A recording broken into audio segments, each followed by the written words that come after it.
Hello everyone, the name is Hector, and there are many people across the world, perhaps you, who suffer from what we could call the travel bug, wanderlust. And in this video, I want to talk about how I became a nomad and how I manage these feelings of desire of travel and new experience, and how I try to accommodate myself and these needs in my own life. Okay, so a lot of people tend to wonder about traveling. If you find yourself often thinking about making big changes in your life, if you often find yourself wondering about what it would be like to live in another country, to start up a new project, to go somewhere different, to learn a new language, to experience a different culture, well, you might have the wanderlust bug, right? So in this video, I want to talk about my experience because I made the leap to become a nomad this year in August, but I'd already spent quite a lot of time abroad. And I think, looking back at it, I'd been a nomad all my life. I'd been a vagabond, an adventurer. And I can see that in how historically I've moved a lot throughout my life. I moved from Stockholm when I was 3 years old to northern Sweden, fully intentionally. It was a fully conscious decision, of course. But then I kept on doing it. I never really stopped. And I joined different organizations only to leave them after a few years for something different, for something newer, something more fresh, something more interesting, right? And so I've got this habit down, right? I moved from northern Sweden to Uppsala to study at the university. And then I moved from Uppsala University to Amsterdam to pursue love and to develop my own life and get started, get my first job, and, get some real life experience. And I felt, that, the longer I would shut down this feeling, when I lived in Uppsala, I seriously considered, should I go? Should I stay? Should I settle down? I have my family here. I have everything here, right? Shouldn't I just learn to be happy with what I have, right? And ultimately, I decided that, I have this opportunity, and I have to take it, and I have to go for it, and I have to, allow myself to experience that. And I think a lot of nomads have a lot of shame in feeling the desire to move on, because when you move on to something new, you leave something behind, right? And that's a difficult thing to do. It's never easy to say goodbye to friends and family members and people that you genuinely and truly love and want to be around, right? And of course, that's the biggest downside of being a nomad. The biggest downside is, while you have new experiences, to have new experiences, you have to let go of old experiences, right? So that's the kind of struggle that I think every nomad has to go through. And, I've gone through that multiple times over and over, the feeling of, for example, leaving an organization and then feeling like you were kind of excommunicated, suddenly you never saw those people again. And, these were people that you really loved hanging out with and really cared about.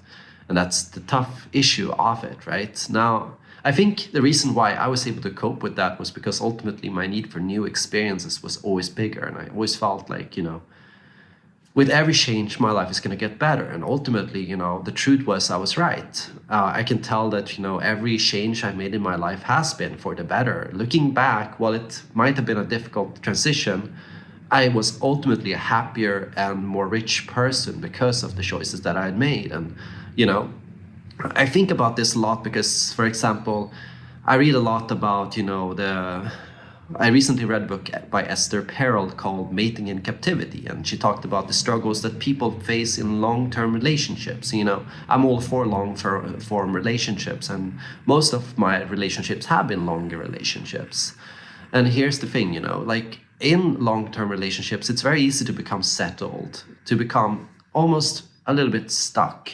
And it's something that affects both parties, right? Because both of you, while you love each other's, while you care for each other's, you kind of find yourself stop growing. You find yourself stop caring about how you look. You stop working out. You stop, putting in effort. You stop, with a lot of things. And it happens in a lot of relationships. And that's the struggle of it too. Because, by stopping to grow, by stopping to change, you stop being who you are, because a part of who you are is an unwritten piece of paper, right? So you have a continuous ongoing story, and if you stop living, you kind of fall into a state of autopilot, and you stop putting effort into life, and you stop feeling alive in the first place. And when you're not feeling alive, you lose your zest for life, you lose your passion, you lose the love that you felt for that person or that situation or that work or that career or company or organization or city, right? So it seems that people have a natural need for exploration. And I think the tug of war between wanting freedom and wanting stability is probably the biggest struggle that any human has to go through in their life. Now, I think one way you can deal with this is by realizing that, it's not a goodbye, it's a see you later. A lot of the time, I keep a lot of the things I left behind open in the sense that, I'd love to meet them again. I'd love to talk to them again. I'd love to see them again. If I always invite them to come visit me, if I travel, I always, make an effort to go visit them if I have the chance, when I have the chance. And if I'm in their city or in their place, I reach out and I ask what they're doing, if they would like a coffee. And, I have a great time whenever I get the chance to see them. And it's like no time has passed, And so I cherish the past and I remember it and I treasure it. And I, write messages and letters, and I tell people, I care about them, and I make sure that people know that, when you're in my life, you're in my life for good, and I will never, in that sense, forget about you, and I will always, be there. If you want to call me, I'll always pick up, and that's the thing that I tend to try to impart. And I think you shouldn't burn bridges unnecessarily. A lot of people feel that, you have to burn the bridge because there can be a lot of built up anxiety. The longer you wait with moving on, if you start thinking about it, daydreaming about it, obsessing about it, ultimately you hit a point where you kind of unconsciously make the decision that I am leaving, but just not right now. I just don't dare. I just don't dare to speak out about it. Why you don't dare to speak out about it, this anxiety grows because, you grow gradually more frustrated with what you have. You start being upset with your partner. You start complaining about your work all the time. You start, complaining about the city or the country that you live in and how awful the people there are, when they're not actually awful people. They're actually great people. They're people that you love and enjoy. And if you'd, get some distance and if you'd make the decision and just be honest with yourself that it's time to go, you'd see that. If you would go out and you'd travel and you'd get new experiences, you'd go back and you'd think, wait, actually, they were not that bad, Actually, they were great people and they were people I cared about. So don't burn that bridge unnecessarily. Now, I tend to see myself as a bit of a coward that tries to be brave, a bit of a Hufflepuff trying to be a Gryffindor in a sense. And I push my boundaries and I embrace discomfort. And I love this mindset of embracing discomfort. I'm very inspired by, seek discomfort channels and channels which urge you to explore, meet new people and try new things. I love the idea that and the practice behind, for example, Wim Hof, right?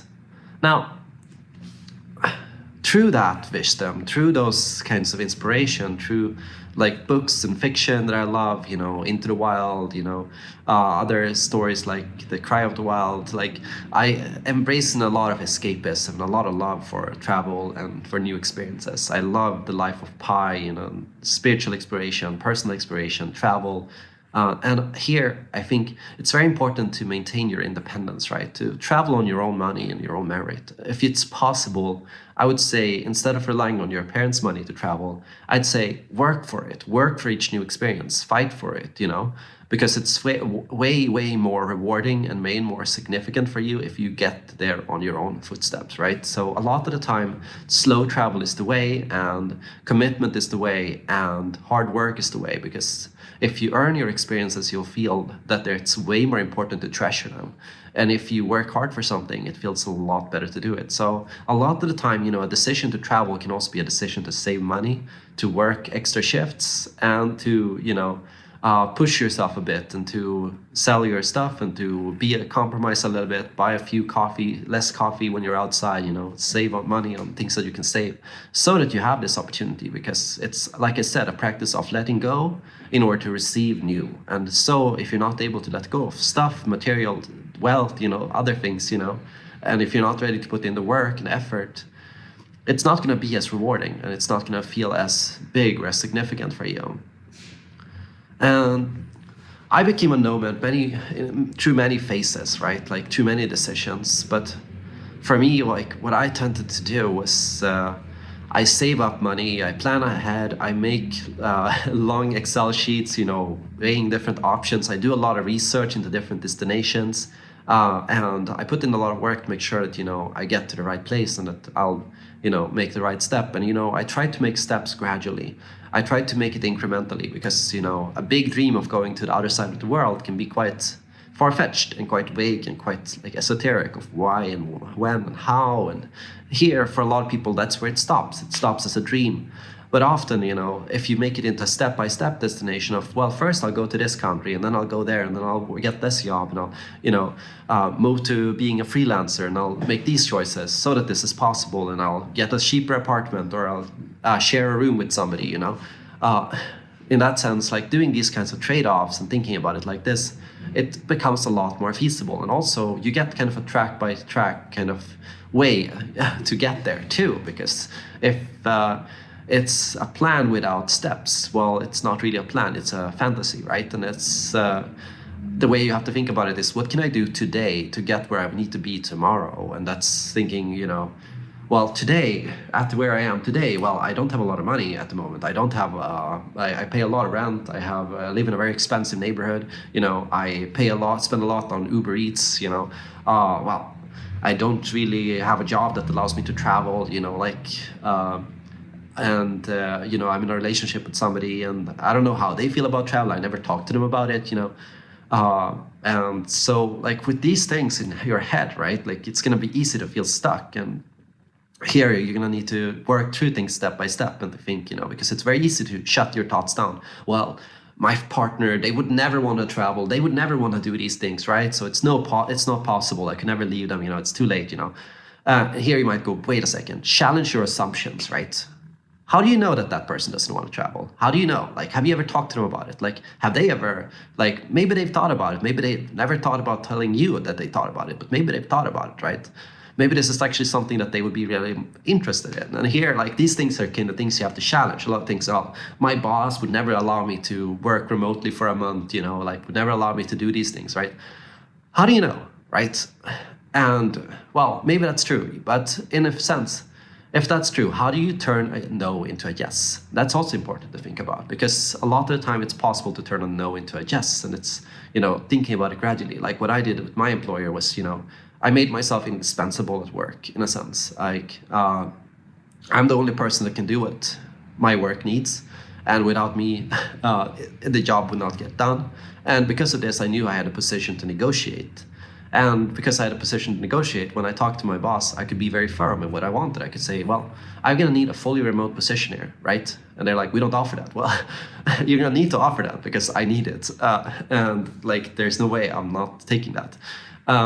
And I'm also going to need to go down in hours, and ultimately, because of that, they kind of gave me everything that I wanted and asked for. And here it's also thinking win-win, like what do they need? What do they want? Why do they not want me to do this? And how can I make sure that they feel comfortable, right? Like, can they trust? Can we do a trial run? If we do a trial week, can they see that I get the same work done as usual or more, right? Can they see that they personally get benefit from it? Like, these are the kind of things you also have to think about, right? Now, also, like, in thinking step by step, a lot of things become more feasible, right? Because here, I wasn't sure I would be able to make it as a freelancer or like making the leap of faith of being a YouTuber or a blogger or things like that. Like, I never fathomed that I make enough money from doing that. I have lots of patrons and backers and supporters and people that support my channel, and I make money from some ads and some things, and so, but never enough to live on it, right? Like, that's not possible. So I thought, I want to have the insurance of having a job when I travel and when I go there. And when I get there, I can always get a new job there, right? And that's, the possibility is always there. But at least I have that, and that's some things that you can do to make things smaller. Now, I'm in Spain. I'm started out simple. I moved from Amsterdam to Barcelona. And from there, I'm going to go to Portugal. So Portugal is going to be my next destination, and I'm super excited about that. And after that, I want to go to Japan for a while. And, I'm starting to get a plan ready for me, and I'm starting to see, year by year what I want to go or where I want to do. And things are always open for change. And ultimately, that's important. You got to keep things open for change. And that's how you make your dreams come true. So embrace being a nomad. Don't feel shame or guilt about it. It's nothing wrong with wanting to travel and with wanting to do new experiences. And you can, if you want to settle down, if you change your mind, if you ever feel like, actually, I was happy where I was, you can always go back. You can always go back. And that's the most important, right? A lot of stories are circular in the sense that, the hero starts out in one place, goes to the other side of the world, and then comes back home. And that's completely fine. And that's, I think, way more important. I know nomads that never traveled in their life. People that always dreamed of doing it. People that always wanted to do it, but always ended up regretting it. And they grew resentful. They grew resentful of their families, their children, of their loved ones, of their job, of the people, of the country. And that resentment is not good. That's things that you have to think about, right? What if I don't travel? What if I don't listen to myself? What if I don't honor this need in me to go out and see the world? Yeah, what if? Thank you so much for watching, and see you all in the next video.